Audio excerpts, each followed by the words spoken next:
फरीदाबाद में बीते लंबे समय से लगातार नगर निगम हो, चाहे वन विभाग, चाहे फिर हुड्डा डिपार्टमेंट हो, चाहे फिर जो है डीटीपी डिपार्टमेंट की ओर से अलग अलग क्षेत्रों में तोड़फोड़ की कार्रवाई को अंजाम दिया जा रहा है। इसी कड़ी में जहां फरीदाबाद में बीते दिनों एसी नगर, बुद्धा कॉलोनी हो या फिर अरावली वन क्षेत्र में भारी लेवल पर जो है डिपार्टमेंट की ओर से एक कार्रवाई जो है तोड़फोड़ की गई थी और इस तरह की कार्रवाई में अब तक करीब 300 से अधिक मकानों को ध्वस्त किया जा चुका है। तो वहीं अरावली वन क्षेत्र में 6,779 अवैध निर्माणों को वन विभाग को तोड़ना है। लेकिन अब एक और संकट फरीदाबाद की नेहरू कॉलोनी में मंडराने लगा है, जहां पर जो है अब प्रशासन की ओर से एक नोटिस चस्पा दिए गए हैं और कहा गया है कि ये ज़मीन सरकारी है और इसको 15 तारीख तक खाली करना होगा, नहीं तो फिर इससे कब्जा लेने का काम जिला प्रशासन करेगा। इससे पहले लोगों को अवेयर तो किया गया है, नोटिस जगह जगह चिपकाए गए हैं, लेकिन अब नेहरू कॉलोनी के जो लोग हैं वो जो है लंबे समय से उस क्षेत्र में रहने का काम करते थे, लेकिन अब वो अपने मांग को लेकर जगह जगह भटकने, सड़कों को जाम करने और प्रदर्शन करने का काम कर रहे हैं। ऐसे में नेहरू कॉलोनी में बीते दिनों चिपकाए गए पोस्टरों के बाद जहां लोगों ने सड़क को जाम कर विरोध किया, तो वहीं एक बार फिर नगर निगम का दौरा कर वहां पर प्रदर्शन किया और बीके चौक को जाम किया। अब नेहरू कॉलोनी के जो लोग हैं वो विरोध कर रहे हैं और कह रहे हैं कि सरकार ने जो वादे उनको बसाने के लिए किए थे वो वादे जो है खोखले साबित हुए। यहाँ तक कि अब नेहरू कॉलोनी के लोग ना तो प्रशासन से बात करना चाहते हैं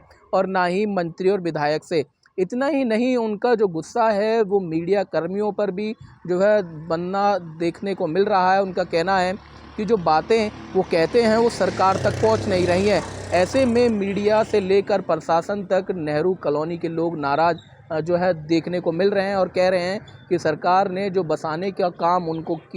जो किया था पिछली बार कांग्रेस की ओर से, अब बीजेपी उनको उखाड़ फेंकने का काम कर रही है। हालांकि एक और समस्या उनके सामने आती हुई नज़र आ रही है, क्योंकि 15 दिन का उनको समय दिया गया है, लेकिन अब देखने वाली बात यह होगी कि कब तक जो है यहाँ के क्षेत्रों के लोगों को राहत दी जाती है। कहीं पुनर्वास की व्यवस्था प्रशासन सरकार करा पाता है या फिर इनको भी अन्य कॉलोनियों के लोगों की तरह दर दर के धक्के खाने पड़ेंगे। हालांकि लोगों को यह कहना है कि कांग्रेस की जब सरकार थी तब महेंद्र प्रताप की ओर से इस क्षेत्र के लोगों को बसाने का काम किया गया था, लेकिन आज बीजेपी की सरकार है। बीजेपी के वादे जो थे, जहां झुग्गी वहीं मकान और जहां घर था वहीं पर उनको जो है रहने का आवाज़ दिया जाना था, लेकिन अब उनको तोड़ा जा रहा है, जिसको लेकर लोग काफ़ी नाराज़ हैं। अब देखने वाली बात ये होगी कि जो नगर निगम या जिला अधिकारियों के चक्कर ये लोग काट रहे हैं, क्या इनको कोई राहत मिलती है या फिर इनको यहाँ से घरों को छोड़कर जाना पड़ेगा। हालांकि बीते दिनों कुछ जो बीजेपी के नेता थे वो मुख्यमंत्री नायब सिंह सैनी से भी मुलाकात करने चंडीगढ़ पहुंचे और उन्होंने कहा कि इन लोगों को जो यहाँ से हटाया जाएगा उनको कहीं जगह देनी चाहिए या फिर उनको जो है इनको कुछ राहत देनी चाहिए या समय देना चाहिए, ताकि ये लोग अपने मकानों को तोड़ने से पहले कहीं और रुक सकें। लेकिन अब सवाल ये उठता है कि कई सालों से लोग यहाँ पर मकानों को बनाकर रह रहे थे, लेकिन अब उनको यहाँ से मकानों को छोड़कर कहीं दूसरी जगह जाना पड़ेगा कि सरकार पुनर्वास की व्यवस्था कर पाती है। ऐसे में लोग ये भी कह रहे हैं कि सरकार ने इनको क्यों आखिर बसने दिया और अब क्यों इनको उजाड़ा जा रहा है। तो वहीं कुछ आधिकारिक बयान ये भी सामने आए हैं। लोगों का कहना है